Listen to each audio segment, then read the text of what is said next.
ನಮಸ್ತೆ everyone, welcome to my channel Cherry creations.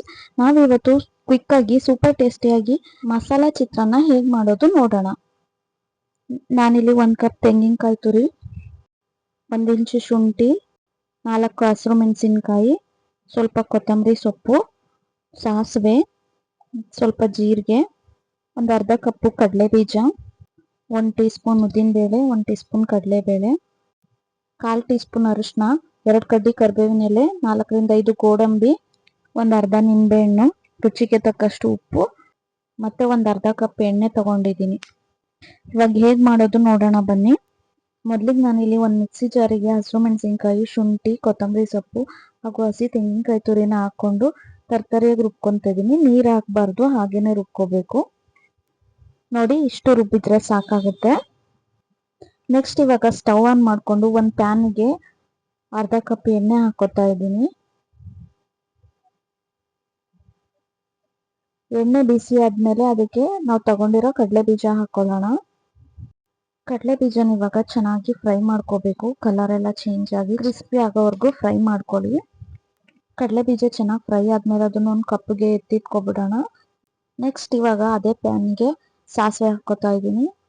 ಸಾಸಿವೆ ಚಿಟಪಟ ಅಂದಮೇಲೆ ಅದಕ್ಕೆ ಒಂದು ಅರ್ಧ ಟೀ ಸ್ಪೂನ್ ಜೀರಿಗೆ ಹಾಕೊಳ್ಳೋಣ. ನೆಕ್ಸ್ಟ್ ಇದಕ್ಕೆ 4 ರಿಂದ 5 ಗೋಡಂಬಿ ಹಾಕೊಂಡು ಚೆನ್ನಾಗಿ ಫ್ರೈ ಮಾಡ್ಕೋಬೇಕು. ಫ್ರೈ ಮಾಡಿದಾದ್ಮೇಲೆ ಅದಕ್ಕೆ ಕಡಲೆಬೇಳೆ ಮತ್ತು ಉದ್ದಿನಬೇಳೆ ಹಾಕ್ಕೊಂಡು ಅದನ್ನು ಕೂಡ ಚೆನ್ನಾಗಿ ಫ್ರೈ ಮಾಡ್ಕೋಬೇಕು. ಕಡಲೆಬೇಳೆ, ಉದ್ದಿನಬೇಳೆ, ಗೋಡಂಬಿ ಎಲ್ಲ ಕಲರ್ ಚೇಂಜ್ ಆಗಿ ಕ್ರಿಸ್ಪಿಯಾಗಿ ಆಗಬೇಕು. ಆವಾಗ ಚಿತ್ರಾನ್ನ ತುಂಬ ಚೆನ್ನಾಗಿ ಟೇಸ್ಟ್ ಕೊಡುತ್ತೆ. ನೆಕ್ಸ್ಟು ಕರ್ಬೇವಿನ ಸೊಪ್ಪು ಹಾಕೊತಾ ಇದ್ದೀನಿ. ಕರ್ಬೇವಿನ ಸೊಪ್ಪು ಸ್ವಲ್ಪ ಫ್ರೈ ಆದಮೇಲೆ ಇದಕ್ಕೆ ಹಸಿರು ಮೆಣಸಿನಕಾಯಿ, ಶುಂಠಿ, ಕೊತ್ತಂಬರಿ ಸೊಪ್ಪು ಹಾಗೂ ತೆಂಗಿನಕಾಯಿ ತುರಿನ ರುಬ್ಬಿರೋ ಅಂಥ ಮಸಾಲಾನ ಹಾಕೊತಾ ಇದ್ದೀನಿ. ಮಸಾಲೆ ಎಲ್ಲ ಚೆನ್ನಾಗಿ ಮಿಕ್ಸ್ ಮಾಡಿಕೊಂಡು ಫ್ರೈ ಮಾಡ್ಕೋಬೇಕು. ಚೆನ್ನಾಗಿ ಮಿಕ್ಸ್ ಮಾಡಿದಾದ್ಮೇಲೆ ಇದಕ್ಕೆ ಒಂದು ಅರ್ಧ ಟೀ ಸ್ಪೂನ್ ಉಪ್ಪು ಹಾಕ್ಕೊಳ್ಳೋಣ. ಹಾಗೆ ಒಂದು 1/4 ಟೀ ಸ್ಪೂನ್ ಅರಿಶಿನ ಹಾಕೊತಾ ಇದ್ದೀನಿ. ಇವಾಗ ಇದನ್ನೆಲ್ಲ ಚೆನ್ನಾಗಿ ಮಿಕ್ಸ್ ಮಾಡ್ಕೋಬೇಕು. ಮಿಕ್ಸ್ ಮಾಡಿದಾದ್ಮೇಲೆ ಇದಕ್ಕೆ ನಾವು ಫ್ರೈ ಮಾಡಿ ಇಟ್ಕೊಂಡಿರೋ ಕಡಲೆ ಬೀಜನ ಹಾಕೋಬೇಕು.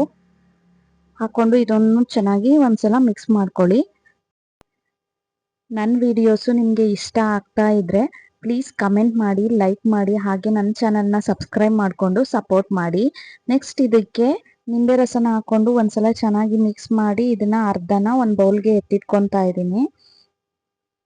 ಉಳಿದಿರೋ ಗೊಜ್ಜಿಗೆ ನಾನು ಮೊದಲೇ ಮಾಡಿಟ್ಟಿರೋ ಅನ್ನ ಹಾಕ್ಕೊಂಡು ಮಿಕ್ಸ್ ಮಾಡ್ಕೊತಾ ಇದ್ದೀನಿ.